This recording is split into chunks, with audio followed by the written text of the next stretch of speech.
Arthur Clements, Americanized from Clemente by his grandfather, teaches modern and Renaissance literature and creative writing at SUNY Binghamton. His book of poems, Common Blessings, received the American Literary Translators Association Award for translation into Italian and publication in a bilingual edition, Benedizione Comuni. Arthur Clements.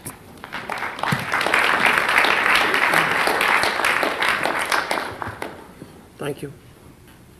It's good to see you. If I sound a little hoarse, it's because I'm recovering from a Binghamton, New York cold, for which I've been taking tons of vitamin C and bufferin and vancomycin and contact, so don't be too surprised when you see me start to levitate. I'm going to be reading first two poems from this special and wonderful anthology, Unsettling America, and then two poems from my newly published Dream of Flying.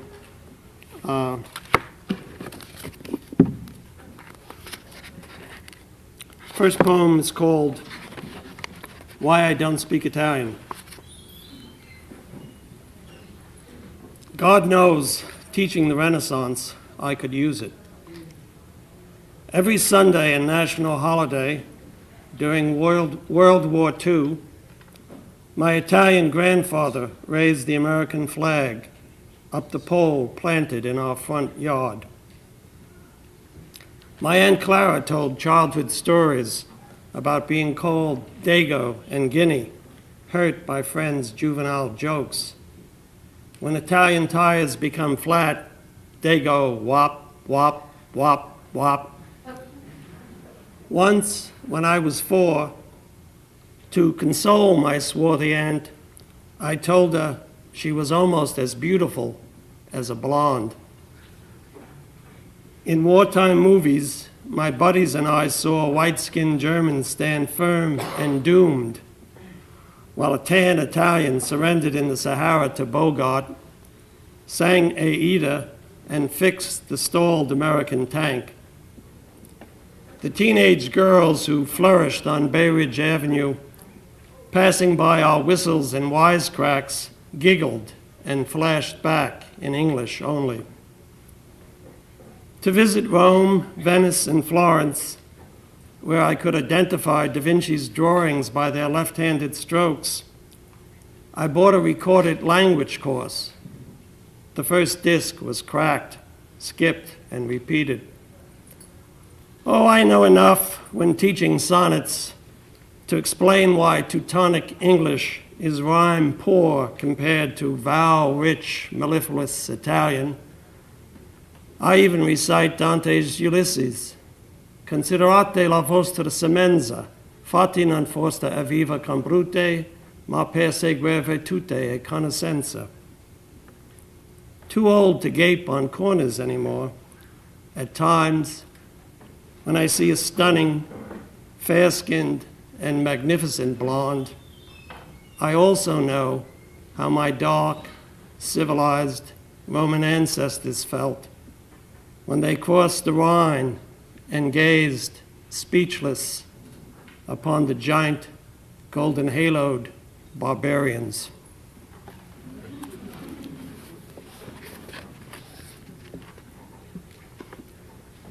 Elegy. 1. Winemaking.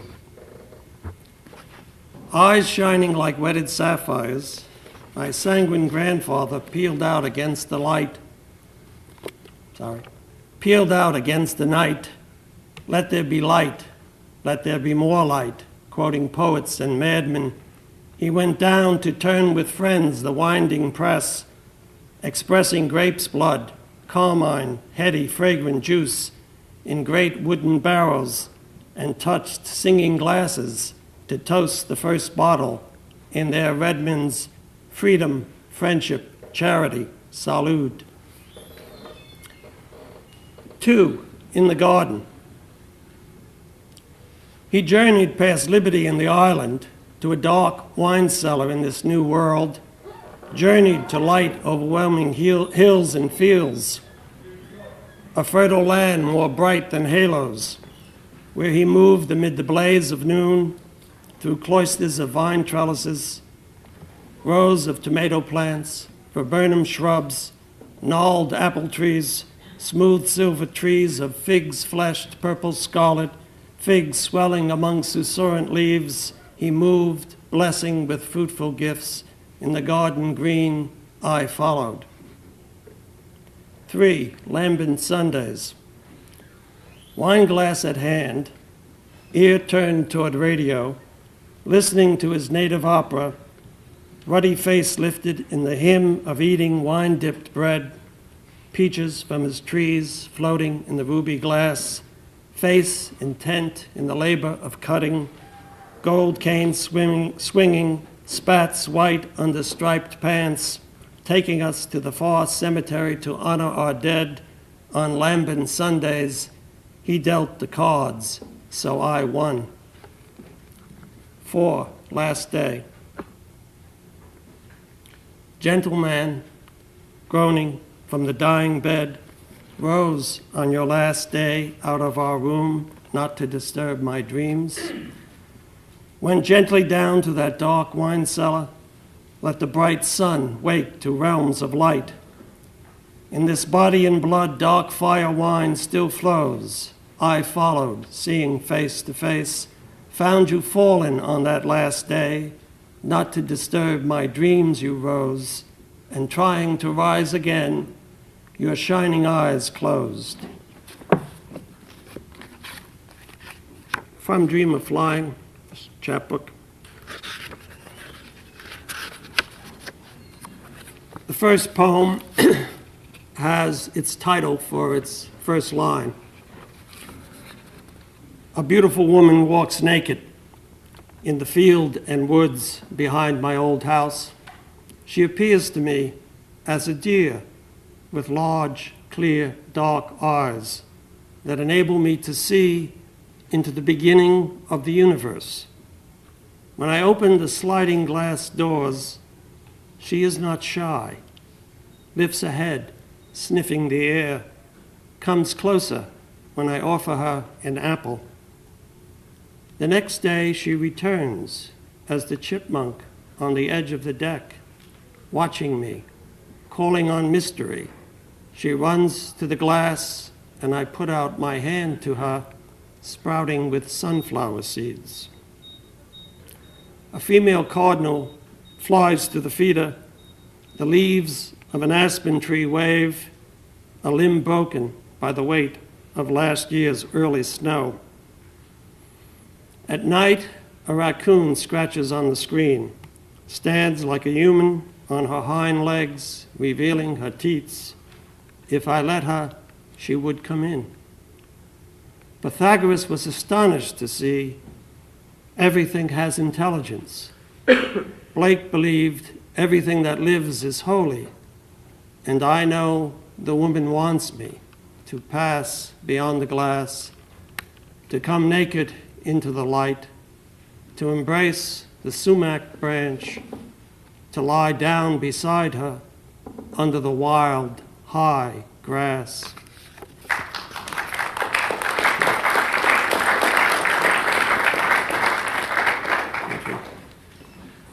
This last poem, A Good Word, is dedicated in the book to Maria Gillen.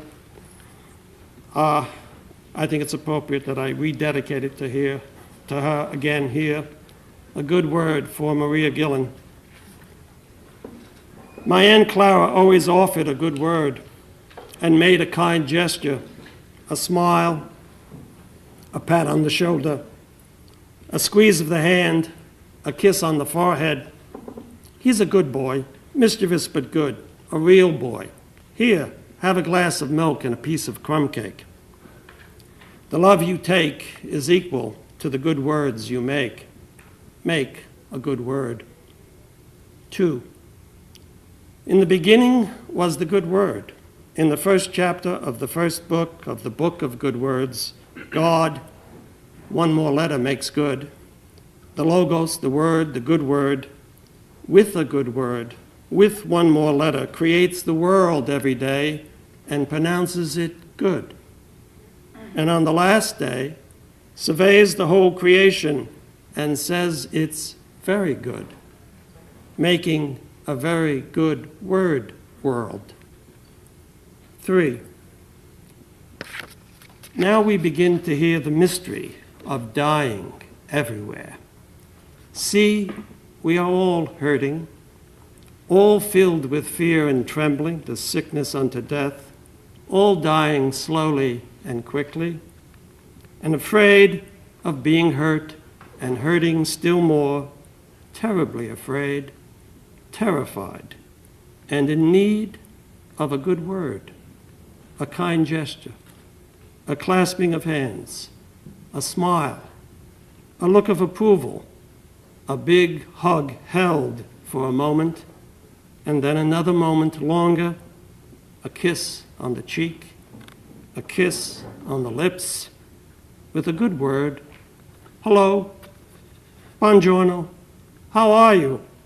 Shalom, be well, go in beauty, God be with you, goodbye.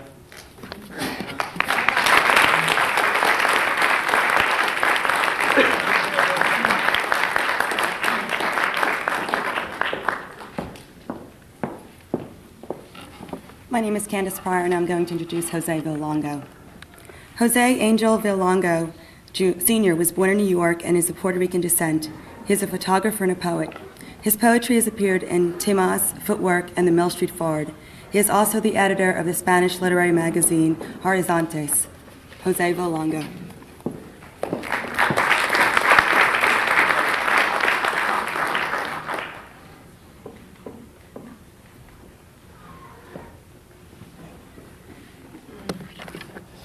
I'm looking around, but I'm looking around for Maria.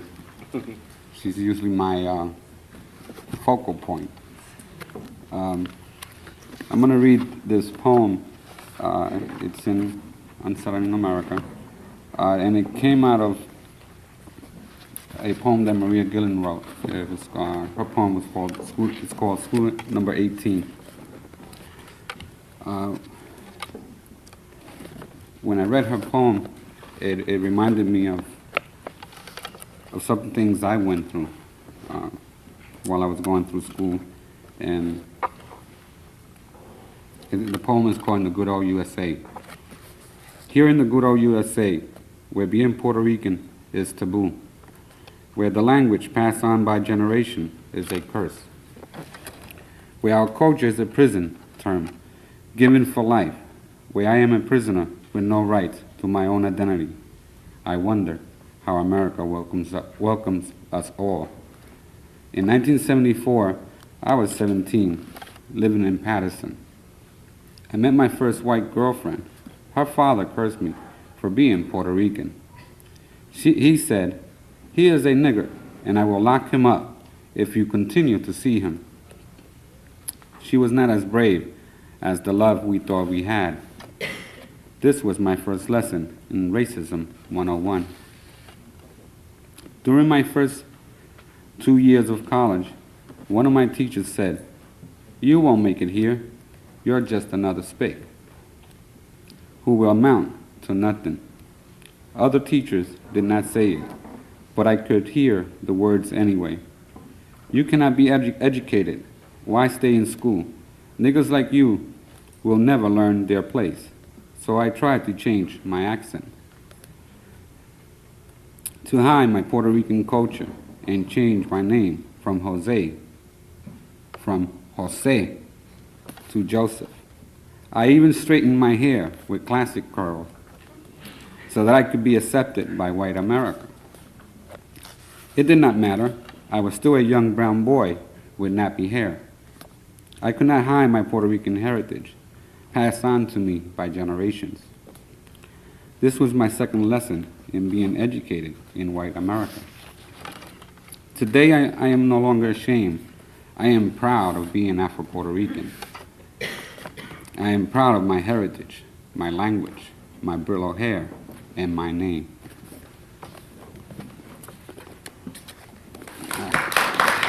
Thank you. You might tell that I'm a little nervous at this, excuse me. This other poem is called Street Life. When I was living in the street, I used to take my spaghetti any way it came, hot, cold, and in between. I was 14. Never had a good breakfast, just hot or cold coffee I stole from my neighbor. I lived on the street for 3 years. That was in Puerto Rico. Then I came here to Patterson. I lived in the street here too. I couldn't find my stepbrother. After 2 weeks, I came across a friend who knew him and showed me where my stepbrother lived. He lived by himself in his cousin's house. I stayed with him 2 months. Then his cousin went back to Puerto Rico, and we were both out on the street. We used to sleep in a broken down car. It was cold. We moved in with another cousin, and he went back to Puerto Rico too. We were able to stay in that house because I got a job.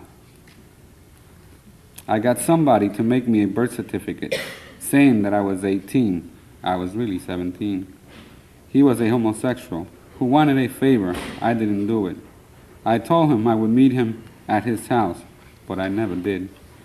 My stepbrother was 21 and was too lazy to work, so I did. I paid the rent and bought the food. We also stole food. I wasn't making enough. After that, I met a girl. She used to come to my apartment. Her father didn't like me, because I was a black Puerto Rican. Her father thought I was black American, so he didn't want me to go out with her. Her name was Betty. She was precious. I remember she almost killed me by accident. I had a gun, and she started playing with it. I told her to keep it away, because it's for real. Her father told her that if she kept seeing me, he was going to have me locked up. She never saw me again. 5 or 6 years later, I saw her again. She was married. I was living in a room. A little while later, I went back to the street, but that's another story.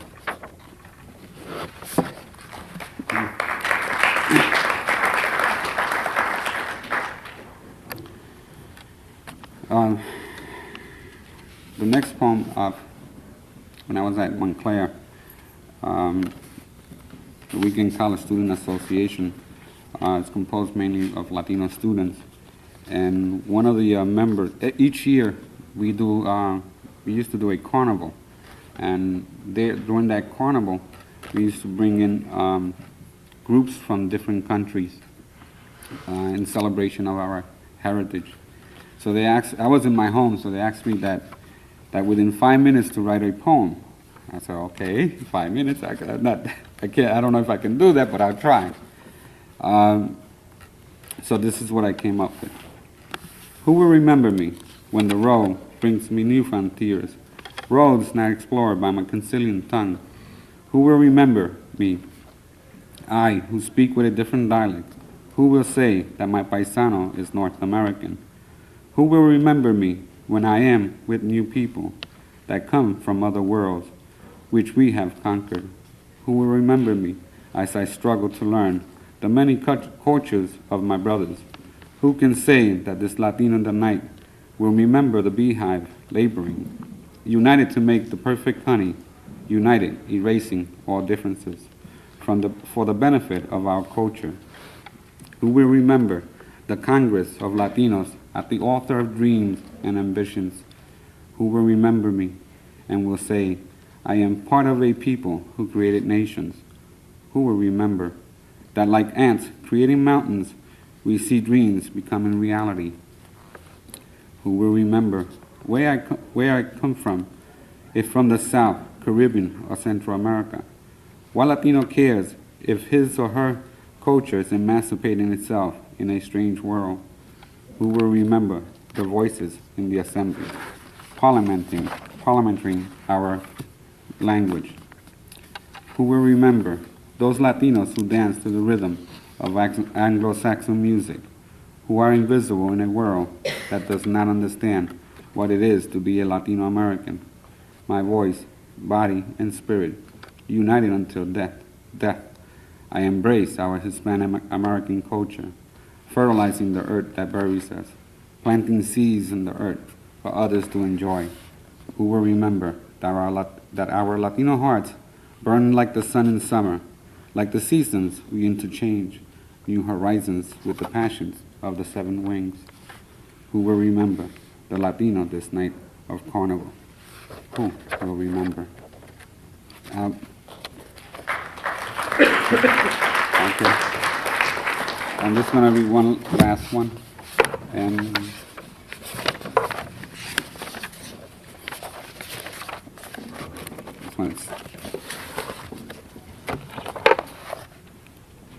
this one is called Witness for a Marriage Certificate at the Patterson Board of Health.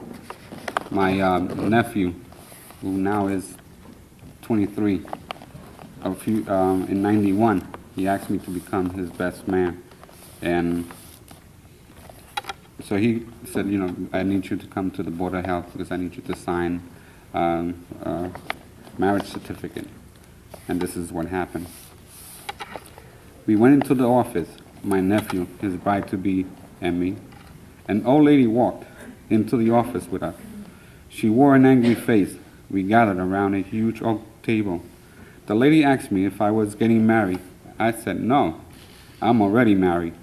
I'm the witness. Then she asked my nephew for his name. He gave it.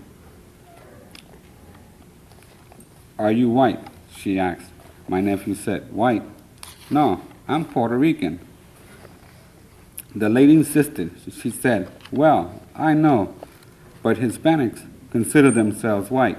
My nephew said, no, I'm Puerto Rican. Many Puerto Ricans don't consider themselves to be white or Hispanic, I said. Then the lady, feeling maybe patriotic, said, well, I'm an American. So am I. I smiled and said, well, what does that have to do with him getting a marriage certificate? She did not reply. Maybe she thinks we're brown, I whispered to my nephew. He then said out loud, brown? She wrote brown. I said, no, we are not brown. I'd rather you put under other and in bracket put Puerto Rican. Or Puerto Rican American, I demanded. She wrote Puerto Rican. Thank you.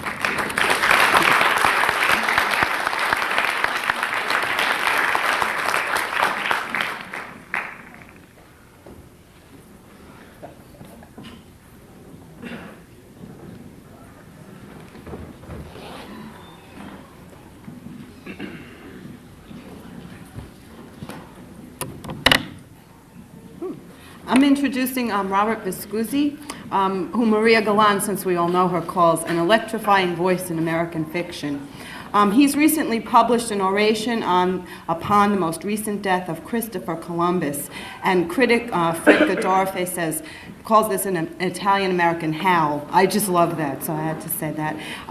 Bob has a lot of academic background, professor of English and head of the Wolf Institute for the Humanities at Brooklyn College at CUNY, and he also teaches Italian-American literature at the graduate school and is the president of the Italian-American Writers Association. He has a novel coming out in January, which I can't wait to see, and he's just been a good source of inspiration for a lot of Italian-American writers. So here he is, Robert Viscusi.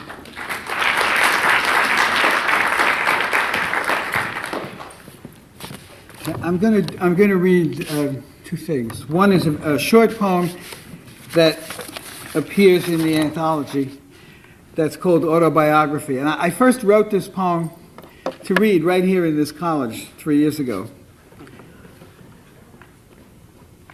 In my house, we had an elephant named Italy. It grazed the parlor for peanuts, stroked the back of your neck with the thumb of her trunk, kept sitting on the chairs and breaking them. When we went out, she stayed home and threw straw all over the floor. We didn't know what to do with her. There was no group for people stuck with an elephant. The social worker took one look and left. We painted her sides with huge pink flowers, marched her in the parade, rented her out for parties, wrote papers about her in school. Waiting for her to die, we bought sacks of lead shot to stuff her with, but she refused to go. We have had to reinforce the floors 3 times and are always putting in another sidewalk.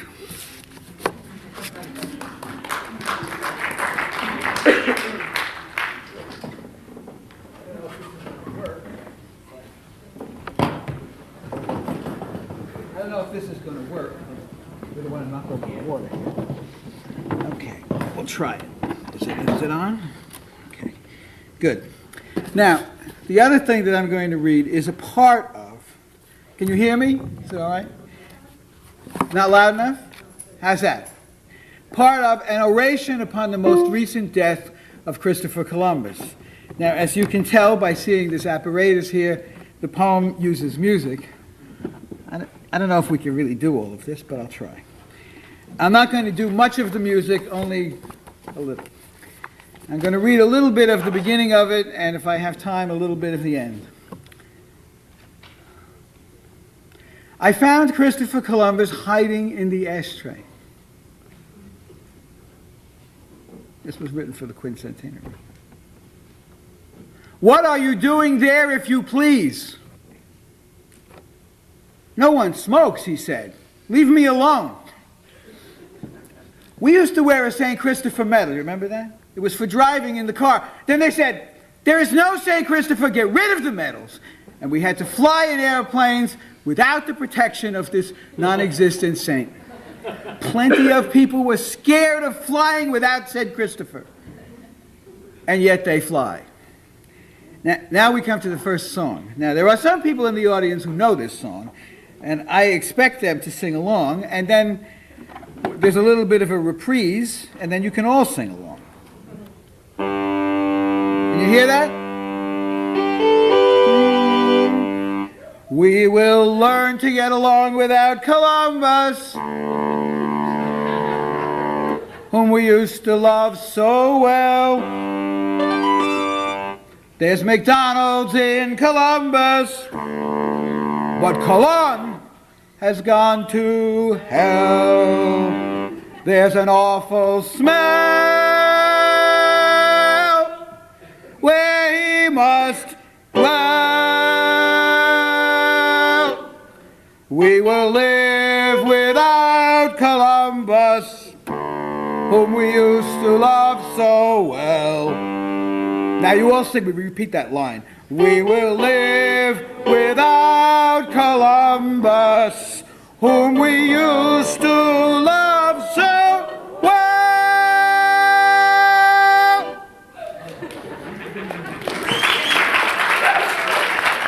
That's good. Got to warm him up. Okay. The fact is, Columbus Day will go the way of the dinosaur along with everything else. Meanwhile, I said to myself, what about Garibaldi, who was fighting for the poor of Italy, but after the revolution lived to see the rich steal Italy and starve the poor, selling them to labor gangs in Suez, shipping them to New York to dig subways in return for cheap American grain they brought back in the empty ships. The Italians went to America in steerage. That means they slept down below, all in one room, seasick for weeks. Another room would carry wheat the other way. The Italians didn't know where they were going. When they got there, the people spit at them. And Garibaldi lived to see all this begin to happen, which was his reward for helping the rich steal Italy. He should have come to New York to fight in the Civil War, and they asked him, and march in the Columbus Day Parade. The Americans loved Columbus in those days. He was the right kind of Italian. Not like these dirty Dagos and Guineas and Wops stick you as soon as look at you. They carry shivs in their pants, the brown-eyed bastard Italians, the ice cream men stilettos up their sleeves, handing your daughter the big vanilla with the handlebar mustache. Italians fixing the races at the track can get your girls, they run the numbers, and killed Danny Shea, the Dago did, for a dirty look and 20 quid. The Americans preferred Columbus, our man who wore a telescope in his pants. Bought America from the bankers and gave it to the Indians. They named 60 or 70 cities and towns Columbus. Columbia, a university, a country. They called the World's Fair Columbian, meaning forward-looking, inventive, daring, not afraid of fools and bigots. Now, the poem is a long history of Columbus, past, future, and in between, but I think I'm almost out of time already, right? So I'm just going to do the very ending of it. Now, the very ending is part of the ending, which is much longer than the very ending.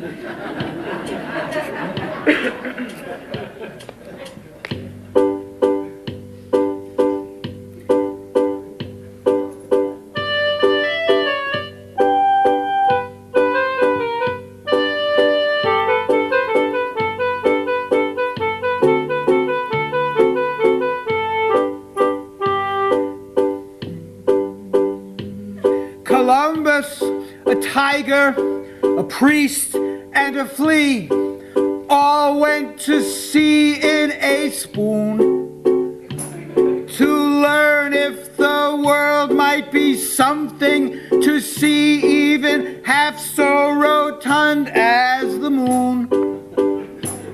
The tiger, he died, and the fleas in their tribes elected a Congress of beasts, while Columbus was tried and convicted of bribes by a jury of Jacobin priests. Tra-la, repeat that, by a jury of Jacobin priests. Innocent victims of innocent crime abuse us wherever we dream, writing their signatures all across time and all that we wanted to seem. The last of his crew, Columbus now goes to whiten and fade on the beach. As guilty as I am, or you, or who knows. And that is the end of the speech. Tra-la. Yes, that is the end of the speech.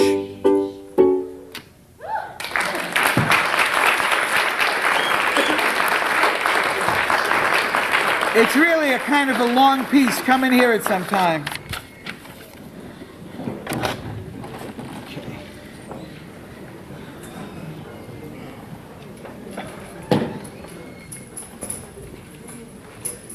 Possible to leave the door open a little bit?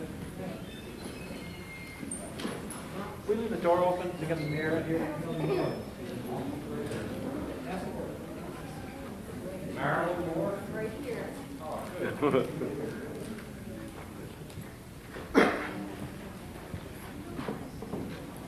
Never follow music. I'm Marilyn Moore of the Poets Forum and South Mountain Poets and Cross Cultural Communications Press, the foremost publisher of multicultural work in the East. I'm here to introduce Hamoud. I heard him read last year in Paramus. He came from Washington.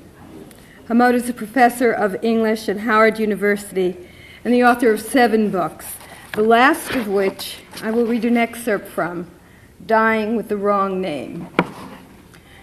Hamoud and I represent only what could happen in America because I am an American Jewish poet and Hamoud is a Lebanese American poet.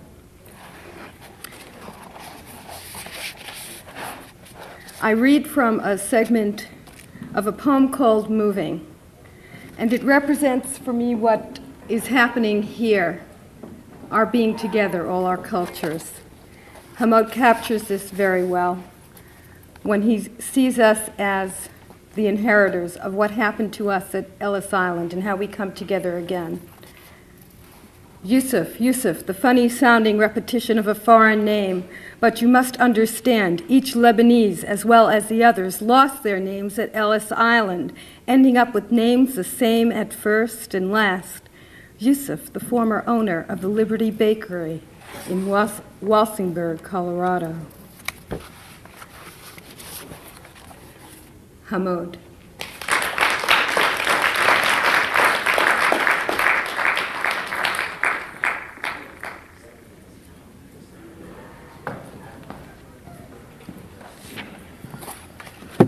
Thank you very much. I want to thank first all of you who are here today for coming. I know that I and all others who have read and others who will read appreciate your being here because it's a beautiful sunny day outside, as well as Maria Galan, Marilyn Moore, and all of my friends who are here, as well as the rest of you who are now my friends.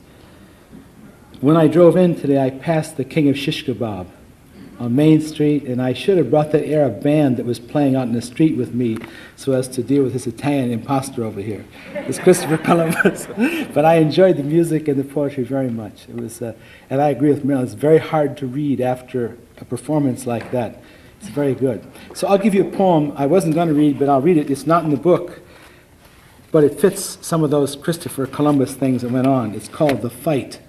And this poem is dedicated to Simon Ortiz, a friend of ours who's not going to be here because of illness. But Simon loved this poem. And he said, when I came to the conference, would I read it? So it's for you and for Simon, called The Fight. A Hajj is a Muslim who went to Mecca for the pilgrimage. My grandfather, Hajj Abbas Habhab, one late afternoon wrapped a chair around the neck of one hillbilly named Jean, closed another round Fred from Knoxville, and had Nick the Hungarian in a headlock. All this after they jumped him in the kitchen of my old man's hotel, 3rd and Jefferson, 1950, Christmas Day.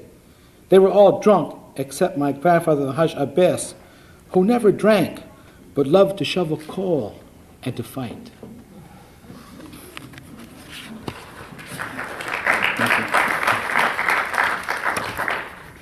And this is the poem that Marilyn was referring to, and Maria has asked me to read from this poem. I'll read excerpts from the 3 parts. It's a poem that at present has 5 parts, but when we published the book, only 3 parts were done. I will read part of section 1, and then all of section 2 and 3, and then I'll move over to the last poem, which I'll read today, which is called After the Funeral of Assam Hamedi.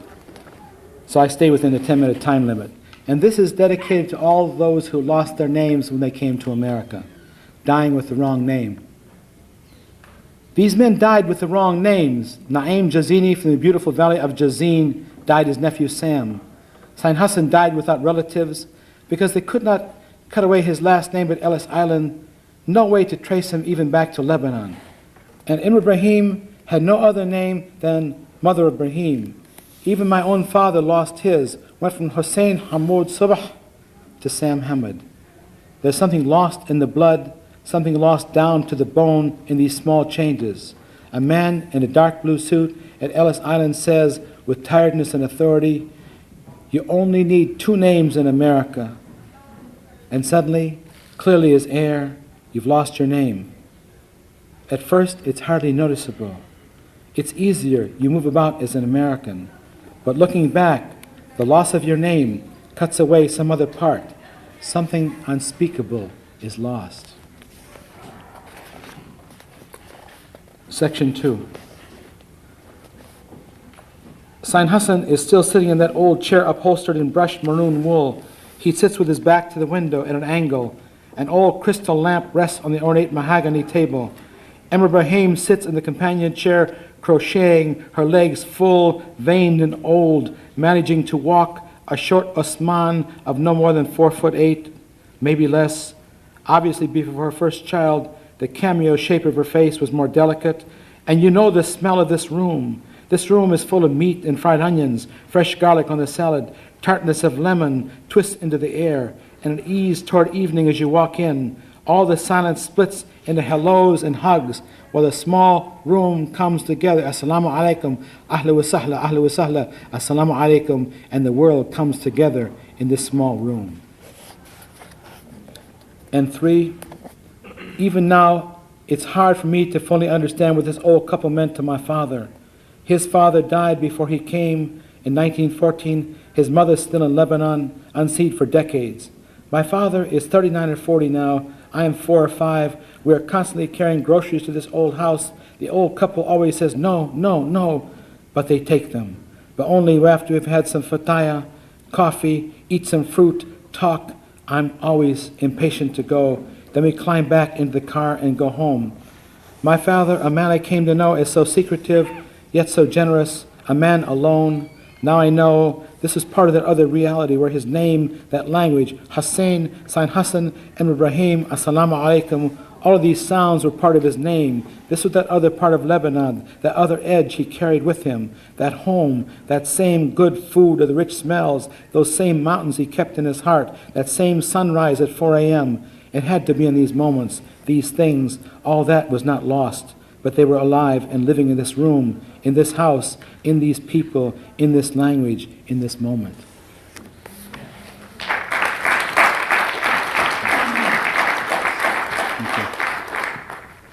I have about 5 more minutes.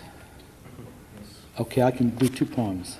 I want to read you a poem that Maria included in the anthology also, and I'm very pleased and honored to be in the anthology. She'd asked me to read this, and especially as well as the next one. This is called Leaves. It's dedicated to my late wife. Tonight, Sally and I are making stuffed grape leaves. We got out a package. It's drying out. I've been saving it in the freezer. It's one of the last things my father ever picked in this life. They're over 5 years old, and up to now, we just keep finding packages of them in the freezer, as if he were still picking them somewhere, packing them carefully, wrapping them, sealing them to send to us, making sure each one did not break. There's a break, and then there's this quotation, and it's from my father's writing. To my Darkarn children, Divd and Lura, from their Jiddo. Twisted on tablet paper between the lines in this English lettering, hard for him even to print. I keep this small torn record. This piece of paper stays in the upstairs storage, one of the few pieces of American my father ever wrote.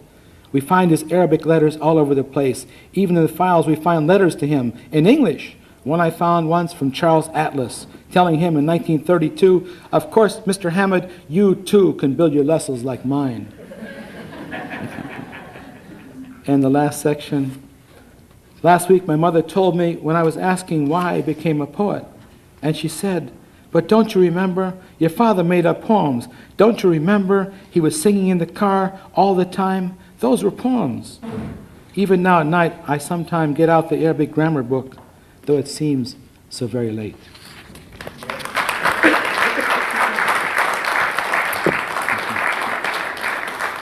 This poem, I read a long time ago at some readings, and this poem is dedicated to another friend of ours who can't be here today, unfortunately, Etheridge Knight, who was a friend of mine and I think a great poet, great American poet, great poet, period. Etheridge always liked this poem, and so I want to dedicate this poem to Etheridge, who is really with us in the circle. And here's the poem because, in a sense, this poem is about how this moment that we live in now will always be with me, and I will always be with you as Etheridge and these people are with you now. So it's called After the Funeral of Assam Hamedi. And there's a Muslim prayer that I say in Arabic because that's how it's supposed to be said. But if you try to figure it out, think of it as analogous to the Lord's Prayer. The poem starts up in the corner. It says, Cast. Haj Abbas Habhab, my grandfather, you met him before. Sain Hassan, an old friend of my father whom you met. And Hussein Hamoud Subah, my father, and me, 6 p.m., middle of a South Dakota night, after a funeral in Sioux Falls, my father and grandfather ministered the Muslim burial of their old friend Assam Hamedi. Me driving 1950 Lincoln 90 miles an hour. Stop! Stop! Stop this car! Why? Stop this car right now! Haj Abbas grabbing my arm from the back seat. Haj Ayat, what are you yelling about? My father. Shubiki, what's happening? Sain Hassan. I stopped. Time for salat, time to pray. The Hajj yanks his Navajo blanket, opening the door. It's time for salat. The sun sets, time for prayer. My father and son Hassan follow, obedient. I'm sitting behind the wheel, watching, my motor still running. Car lights scream by, more than I've ever seen in South Dakota. The Hajj spreads a blanket, blessing it as a prayer rug. They discuss which direction must be east. After a few minutes, it's decided it must be that way, and they face what must surely be south. They face their east, then notice I'm not with them. Hamoud, get over here to pray. No, I'll watch and stand guard. Guard from what? Get over here. I get out of the car, but don't go to the blanket. My father says to the others, he's foolish. He doesn't know how to pray. Leave him alone. They rub their hands, then their faces, rub their hands, then down their bodies, as if in ablution, their feet bare. Together now they begin singing. 3 old men chanting the Quran in the middle of a South Dakota night. Allahu Akbar, Ashhadu an la ilaha illallah, Ashhadu an la ilaha illallah, Muhammad Rasulullah. In high strained voices they chant, Bismillahir Rahmanir Rahim. More cars flash by. Malik Yawmuddin, Ahdina Sirat al-Mustaqim, Sirat al-Ladina.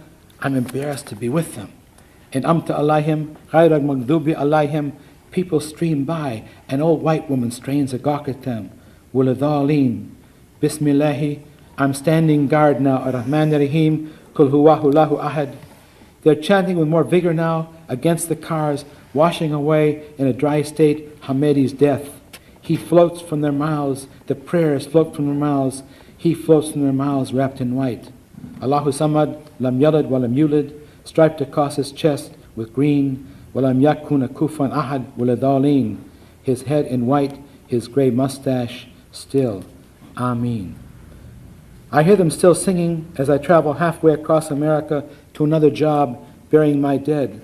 I always like trips, traveling at high speed, but they have surely passed me as I am standing here now, trying so hard to join them on that old prayer blanket, as if the pain behind my eyes could be some form of absolution.